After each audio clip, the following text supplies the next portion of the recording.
지난 가을, 저는 서울 외곽의 작은 요양병원에 누워 있었습니다. 갑작스러운 호흡곤란으로 응급실에 실려온 지 닷새째 되는 날이었습니다.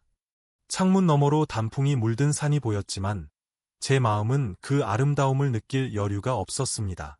손에 쥔 낡은 스마트폰은 하루 종일 조용했습니다. 간호사가 따뜻한 차를 건네며 물었습니다. 할아버지, 가족분들은 언제쯤 오시나요? 그 말에 가슴이 철렁했지만 대답할 말이 떠오르지 않았습니다. 며칠 전 제가 위독하다는 소식을 세 자녀에게 전했지만 병실 문은 여전히 굳게 닫혀 있었습니다. 그러던 중 마침 둘째 아들 민수에게서 전화가 걸려왔습니다. 반가운 마음에 떨리는 손으로 전화를 받았지만 그의 목소리는 차갑게 들렸습니다. 아버지, 요즘 회사 일이 너무 바빠서 병원에 갈 시간이 없어요. 그리고 솔직히 아버지가 늘 저희 인생에 끼어들고 잔소리하셨던 걸 생각하면 병문안을 가는 게 좀 망설여지네요. 빨리 회복하시길 바랄게요. 전화가 끊기고 저는 멍하니 병실 천장을 바라보았습니다. 60년 넘게 자식들을 위해 모든 것을 바쳐왔는데 정작 제가 가장 외로운 이 순간 곁에 아무도 없다는 사실이 뼈아프게 다가왔습니다. 창밖으로 떨어지는 낙엽이 마치 제 눈물처럼 느껴졌습니다.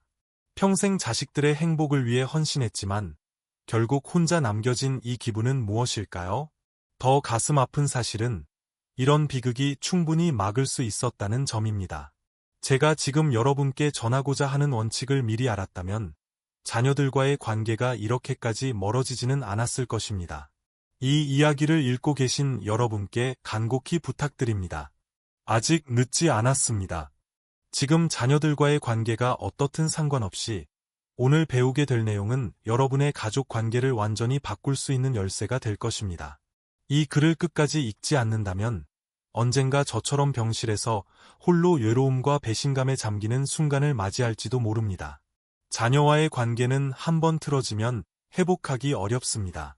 하지만 지금 올바른 지식을 얻고 실천한다면 그런 아픔을 피할 수 있습니다. 저는 이제 75세가 된 평범한 노인 김영호입니다. 세 자녀를 키웠고 지금은 4명의 손주를 두고 있습니다. 저는 자식들에게 늘 최고의 것을 주고 싶었습니다.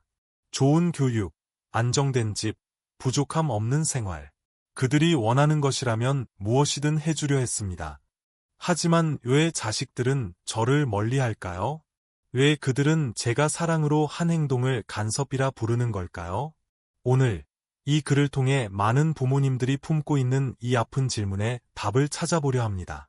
지금 이 글을 읽지 않는다면 여러분은 자녀와의 관계를 영원히 망칠 수 있는 치명적인 실수를 계속 저지를 위험에 처할 수 있습니다. 그 실수는 자녀와의 연결을 끊어놓을 수 있습니다. 지금 이 순간 그 실수가 무엇인지 알아보세요. 오늘 우리는 인생에서 가장 소중하지만 가장 어려운 주제, 바로 부모와 자녀의 관계에 대해 이야기하려 합니다. 특히 자녀가 성인이 된 후 우리는 그들과 어떤 관계를 맺어야 하는지 깊이 고민해 볼 것입니다. 앞으로 나올 내용은 여러분이 마음 깊이 묻어둔 상처나 오해를 건드릴 수 있습니다. 하지만 이 불편함을 마주하지 않는다면 여러분은 자녀와의 관계에서 같은 실수를 반복하게 될 것입니다. 그 대가는 너무나 큽니다. 자녀와의 영원한 단절, 이보다 더 고통스러운 일이 있을까요? 우리는 모두 연결되어 있습니다. 특히 부모와 자녀의 연결은 그 어떤 것보다 강력합니다. 비록 탯줄은 끊어졌지만 마음의 끈은 평생 이어져 있습니다. 하지만 여기서 중요한 문제가 생깁니다. 자녀가 성인이 되면 부모와의 관계는 반드시 바뀌어야 합니다. 그런데 많은 부모님들이 이 변화를 받아들이지 못합니다. 그 결과 자녀들은 점차 부모에게 마음의 문을 닫기 시작합니다. 놀라운 통계를 하나 말씀드리겠습니다. 노년기 우울증의 주요 원인 중 하나는 자녀와의 단절입니다. 연구에 따르면 자녀와 관계가 좋지 않은 노인들은 그렇지 않은 노인들보다 평균 수명이 6년 짧다고 합니다. 여러분의 건강과 행복은 자녀와의 관계에 달려 있다고 해도 과언이 아닙니다. 제가 70년 넘게 살아오며 깨달은 가장 중요한 진실을 공유하겠습니다. 자녀는 우리의 소유물이 아닙니다. 그들은 우리를 통해 이 세상에 온 독립된 존재입니다. 이 사실을 받아들이는 게 얼마나 어려운지 저도 잘 압니다. 저 역시 자녀들을 키우며 이 진실과 싸워왔습니다. 하지만 이 진실을 무시한다면 여러분은 자녀와의 관계에서 돌이킬 수 없는 실수를 저지를 것입니다. 우리 주변을 보면 두 가지 유형의 부모가 있습니다. 첫 번째는 통제하는 부모입니다. 이런 부모는 자녀의 모든 결정에 간섭하고 자신의 기준으로 자녀의 삶을 이끌려 합니다. 내가 살아보니 이게 최선이야라며 자녀의 선택을 무시하죠. 이런 부모의 자녀들은 어떻게 될까요? 그들은 점차 부모와 거리를 두고 결국 관계를 완전히 끊어버립니다. 두 번째는 지지하는 부모입니다. 이런 부모는 자녀가 스스로 성장하도록 돕습니다. 자신의 경험을 공유하지만 최종 결정은 자녀에게 맡깁니다. 이런 부모의 자녀들은 평생 부모를 존경하고 어려움이 있을 때마다 기꺼이 조언을 구합니다. 여러분은 어떤 부모가 되고 싶으신가요? 지금 스스로에게 솔직히 물어보세요. 만약 여러분이 통제하는 부모라면 지금 변화하지 않으면 자녀와의 관계는 점점 더 악화될 것입니다. 이건 다 너를 위한 거야 라는 말을 자녀에게 얼마나 자주 했나요? 그 말이 정말 진심이었나요? 불편한 진실을 말씀드리겠습니다. 때로는 사랑이라는 이름으로 자녀의 성장을 방해할 수 있습니다. 그 대가는 자녀와의 단절이라는 고통스러운 결과로 돌아옵니다. 제 오랜 친구 최만석의 이야기를 들려드리겠습니다. 그는 아들 준영이 변호사가 되길 바랐습니다. 변호사가 되면 안정된 삶을 살 수 있을 거라 믿었죠. 하지만 준영은 사진작가가 되고 싶어 했습니다. 만석은 8년 동안 아들을 설득했고 결국 준영은 법대에 들어갔습니다. 하지만 변호사가 된 후에도 그는 행복하지 않았습니다. 그는 결국 30대 후반의 모든 것을 내려놓고 사진작가의 길을 선택했습니다. 준영은 아버지에게 이렇게 말했습니다. 아버지, 당신은 제게 성공을 강요했지만 제 꿈을 짓밟았어요. 이제 아버지와 더는 가까이 지내고 싶지 않습니다. 이 말을 들은 만석은 깊은 우울증에 빠졌고 몇 년 후 외롭게 세상을 떠났습니다. 그의 마지막 말은 준영아, 미안하다 였습니다. 여러분, 이런 비극을 피하고 싶지 않으신가요? 지금 여러분의 선택이 자녀와의 미래를 결정합니다. 자녀가 진정한 성인으로 성장하기 위해 부모인 우리가 반드시 알아야 할 3가지 원칙이 있습니다. 첫째, 자녀의 선택을 존중하세요. 그들의 선택이 우리의 기대와 다를 수 있습니다. 하지만 그건 그들의 인생입니다. 둘째, 자녀가 실패해도 괜찮다고 말해주세요. 실패는 성장의 일부입니다. 셋째, 자녀와의 대화에서 진심을 다하세요. 그들의 이야기를 경청하고 그들의 감정을 이해하려 노력하세요. 제 막내딸 지은의 이야기를 들려드리겠습니다. 지은은 대기업에 다니던 안정된 직장을 그만두고 작은 카페를 열겠다고 했습니다. 처음엔 도저히 이해할 수 없었습니다. 그 좋은 직장을 왜 포기하니? 라고 물었죠. 하지만 지은의 눈에서 진정한 열정을 보았고 결국 그녀의 선택을 지지했습니다. 2년 후 그녀는 자신만의 카페를 성공적으로 운영하며 행복하게 살고 있습니다. 만약 제가 그녀의 꿈을 반대했다면 그녀의 행복은 없었을 것이고 저와의 관계도 멀어졌을 것입니다. 이제 과보호 부모의 문제를 살펴보겠습니다. 혹시 나도 과보호 부모일까? 스스로 점검해 보세요. 첫째, 성인이 된 자녀의 일정이나 결정에 여전히 관여하나요? 둘째, 자녀가 어려움에 부딪혔을 때 바로 해결책을 제시하나요? 셋째, 자녀의 중요한 인생 결정에 지나치게 개입하나요? 이 중 2가지 이상의 예라고 답했다면 여러분은 과보호 부모일 가능성이 높습니다. 이는 자녀와의 관계에 심각한 문제를 일으킬 수 있습니다. 제 이웃 박순자 할머니의 이야기를 들려드리겠습니다. 박 할머니는 40대 아들의 삶에 끊임없이 간섭했습니다. 아들이 이직을 고민할 때마다 그냥 지금 회사에 남아라며 막았고 심지어 손주들의 교육 방식에도 매일 잔소리를 했습니다. 결국 아들은 어머니와의 연락을 줄였습니다. 이제 박 할머니는 명절에만 아들 가족을 잠깐 보고 평소엔 외롭게 지냅니다. 그녀는 왜 아들이 나를 멀리할까? 라며 한탄하지만 진실은 분명합니다. 과도한 간섭이 아들을 멀어지게 한 것입니다. 심리학 연구에 따르면 부모의 간섭이 심할수록 자녀는 불안과 의존성을 느끼게 됩니다. 그들은 스스로 판단하는 능력을 잃고 부모에게 의지하게 됩니다. 이는 마치 새가 날개를 펴지 못하고 둥지에만 머무는 것과 같습니다.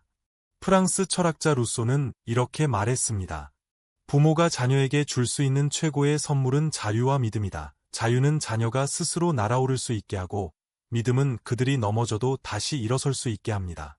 여러분, 지금 이 순간 자녀와의 관계를 돌아보세요. 아직 늦지 않았습니다. 자녀가 여러분의 곁을 떠나기 전에 그들과 진정한 연결을 만들어 보세요. 이 글을 끝까지 읽었다면 여러분은 자녀와의 관계에서 상처를 치유하고 새로운 시작을 할 수 있는 비밀을 알게 될 것입니다. 여러분, 지금 자녀에게 무거운 짐을 지우고 있지 않으신가요? 상상해 보세요. 평생 자녀의 행복을 위해 모든 것을 바쳤다고 믿었는데 어느 날 그들이 이렇게 말합니다. 아버지, 어머니, 저를 자유롭게 놔주세요. 저는 제 삶을 살고 싶어요. 그 순간 심장이 멎는 듯한 고통을 느끼지 않겠습니까? 그런데 더 아픈 진실이 있습니다. 우리가 사랑이라고 믿었던 행동이 사실 자녀의 날개를 꺾는 족쇄였을지도 모른다는 겁니다. 여러분, 지금 이 순간 자녀가 진정으로 원하는 삶은 무엇일까요? 그들의 꿈을 응원하고 있나요? 아니면 우리의 기대를 강요하고 있나요? 이 이야기를 끝까지 들으신다면 자녀와의 관계를 영원히 바꿀 비밀을 발견하게 될 것입니다. 준비되셨나요? 제 이야기를 계속 들어보시겠습니까?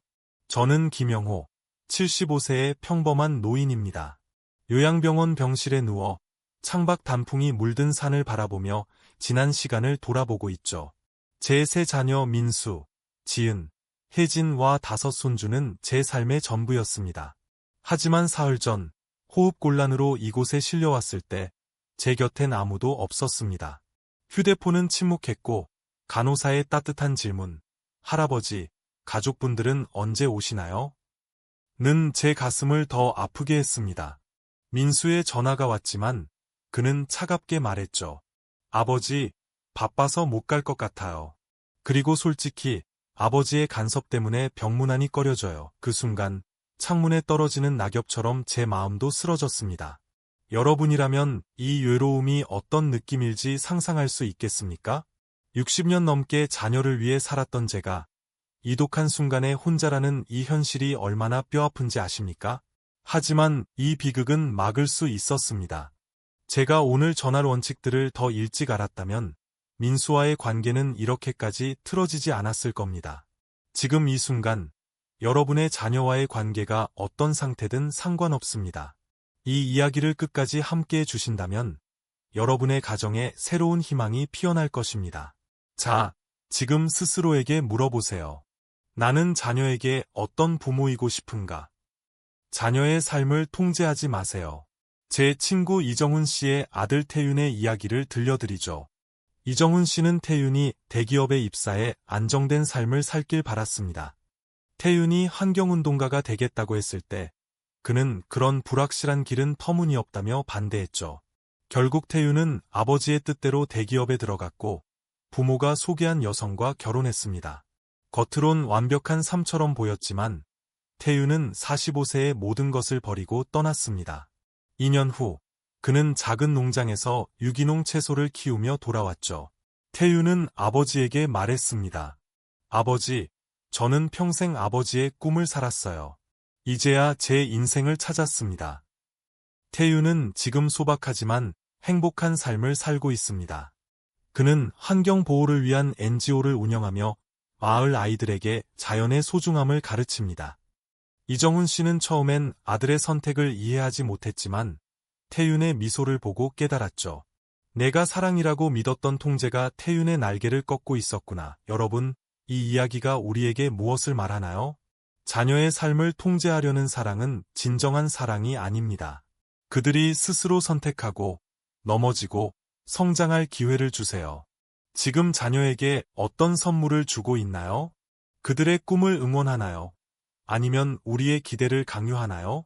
부모의 희생은 자녀에게 짐이 될 수 있다. 충격적인 사실을 말씀드리죠. 부모의 무한한 희생은 사랑이 아니라 자녀에게 짐이 될 수 있습니다.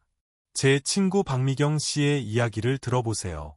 박미경 씨는 딸 수연을 위해 평생 자신의 꿈을 포기했습니다. 취미, 친구, 건강까지 모두 뒤로하고 수연의 성공만을 위해 살았죠. 하지만 수연이 30대가 되었을 때 그녀는 어머니에게 말했죠. 엄마, 왜 항상 저를 핑계로 엄마의 삶을 포기하세요? 그게 저를 얼마나 무겁게 만드는지 아세요? 박미경 씨는 그 말을 듣고 충격에 빠졌습니다. 평생 딸을 위해 헌신했는데 그것이 오히려 짐이 되다니요. 여러분, 이 이야기가 낯설지 않으신가요? 우리는 자녀를 위해 희생하는 것이 사랑이라고 믿지만 그 희생이 자녀를 올가맬 수 있습니다. 부모가 자신의 삶을 충실히 살 때 자녀는 나도 내 삶을 사랑해도 괜찮다는 메시지를 받습니다. 저도 은퇴 후 처음으로 제 시간을 가졌습니다. 평생 미뤄왔던 수채화 그리기를 배우고 동네 등산 모임에 가입했죠. 처음엔 자녀를 뒤로하고 내 시간을 갖는 게 이기적이라는 죄책감이 들었습니다. 하지만 놀랍게도 제가 행복해지자 민수, 지은, 혜진과의 관계도 더 따뜻해졌습니다. 민수는 이제 저에게 웃으며 묻죠. 아버지, 요즘 어떤 그림을 그리셨어요? 제 행복이 자녀들에게 자유를 준 겁니다. 지금 스스로에게 물어보세요. 나는 언제 마지막으로 나를 위해 무언가를 했나? 자녀를 사랑한다면 먼저 자신을 사랑하세요. 여러분의 행복한 모습이 자녀에게 가장 큰 선물이 됩니다. 경제적 독립을 가르쳐라. 부모가 자녀에게 줄 수 있는 또 다른 선물은 경제적 독립입니다. 많은 부모님들이 돈을 주는 것이 사랑이라고 생각하지만 과도한 경제적 지원은 자녀를 망칠 수 있습니다. 심리학자들은 이를 금수저 증후군이라 부릅니다. 부모가 모든 문제를 돈으로 해결해주면 자녀는 실패의 무게를 느끼지 못하고 책임지는 법을 배우지 못합니다. 제 친구 오상민 씨의 아들 혁준의 사례를 보죠. 오상민 씨는 60대 후반인데도 40대 혁준에게 매달 생활비를 보내고 있습니다. 혁준은 직장이 있지만 늘 돈이 부족하다며 아버지에게 손을 벌립니다. 오상민 씨는 최근 한탄했죠. 내가 너무 오래 도와준 게 잘못이야. 노후 자금이 바닥나는데 혁준은 여전히 나에게 의존해. 이것이 경제적 의존의 함정입니다. 한번 시작하면 끊기 어렵고 모두를 불행하게 만듭니다. 저는 손주들에게 용돈을 줄 때 단순히 돈을 주지 않습니다. 집안일을 돕거나 작은 목표를 이루면 보상을 주죠. 큰 손주 민재는 대학생인데 아르바이트로 용돈을 벌며 말합니다. 할아버지, 제가 번 돈으로 커피 사드릴게요. 민재의 미소를 보면 경제적 독립을 가르친 것이 얼마나 큰 선물인지 깨닫습니다. 여러분, 자녀에게 물고기를 주는 대신 물고기 잡는 법을 가르쳐 주세요. 그것이 그들의 인생을 구하는 길입니다. 놓아주는 사랑의 힘. 가장 중요한 메시지를 전하겠습니다. 자녀가 성인이 되었다면 부모는 손을 놓아야 합니다. 놓아주는 것은 포기가 아니라 자녀가 더 높이 날 수 있도록 하늘을 열어주는 일입니다. 제 이웃 윤석철 씨의 아들 도현의 이야기를 들어보세요. 도현은 부모의 기대대로 의대에 갔지만 3년 만에 자퇴하고 바리스타의 길을 선택했습니다. 윤석철 씨는 처음엔 실망했지만 결국 아들의 꿈을 지지했죠. 오늘날 도현은 유명한 커피 로스터리를 운영하며 행복하게 삽니다. 그는 아버지에게 말했죠. 아버지, 저를 믿어주셔서 감사해요. 그 믿음이 저를 여기까지 데려왔어요. 반면 제 친구 강민호 씨는 아들 주환에게 변호사의 길을 강요했습니다. 주환은 성공했지만 늘 공허함을 느꼈죠. 50대에 그는 모든 것을 버리고 소설가의 길을 택했지만 너무 늦었고 그는 이렇게 말합니다. 내 인생의 가장 큰 후회는 아버지의 꿈을 따랐던 거야. 여러분, 자녀에게 우리의 꿈을 강요하고 있지 않나요? 지금 자녀에게 물어보세요. 내가 진정 원하는 건 뭐니? 그리고 그 대답을 존중해 주세요. 결론, 나를 사랑하고 자녀를 자유롭게 하라. 이 이야기를 통해 저는 깨달았습니다. 자녀를 사랑하려면 먼저 나를 사랑하고 그들을 자유롭게 놓아줘야 한다는 것을. 병실에서 단풍이 물든 산을 보며 다짐했죠. 오늘은 민수, 지은, 혜진이 각자의 길을 응원하는 날이다. 그 다짐은 제 가슴을 따뜻하게 채웠습니다. 이 이야기는 제게 새로운 빛을 주었습니다. 저는 이제 매일 아침 수채화 붓을 들며 미소 짓습니다. 민수는 제 그림을 보며 아버지, 정말 멋져요 라고 말하죠. 혜진은 제게 자신의 다큐멘터리 영상을 보여주며 꿈을 공유합니다. 지은은 카페에서 저를 초대해 커피를 대접하며 웃습니다. 이 모든 자녀와의 관계는 내 삶의 자유와 기쁨을 되찾아 주었습니다. 여러분, 이 이야기가 어떤 가치를 드렸나요? 저에게는 자녀를 믿고 나를 사랑하며 그들의 날개를 풀어주는 용기를 주었습니다. 여러분에게는 어떤 깨달음을 주었나요? 지금 이 순간 자녀와의 관계를 새롭게 시작할 준비가 되셨나요? 자녀에게 메시지를 보내보세요. 내가 진정 원하는 게 뭔지 말해줄래? 라고 묻는 것만으로도 새로운 시작이 됩니다. 여러분이 놓아줄 때 자녀는 비로소 자유롭게 날아오릅니다. 그리고 그 자유는 여러분의 가슴에도 따뜻한 바람을 불어줄 것입니다. 여러분의 가장 큰 성공은 자녀가 여러분 없이도 잘 살 수 있는 독립된 어른이 되는 것입니다. 그들이 자신의 날개로 세상을 날 때 여러분은 진정한 부모의 사랑을 완성한 것입니다. 지금 자녀에게 어떤 말을 하고 싶으신가요? 그 첫걸음을 내딛어 보세요. 이 영상을 끝까지 보아주셔서 감사합니다. 좋아요와 구독은 더 많은 가정에 이 지혜를 전할 힘이 됩니다. 여러분의 가정에 사랑과 자유가 가득하길 바랍니다.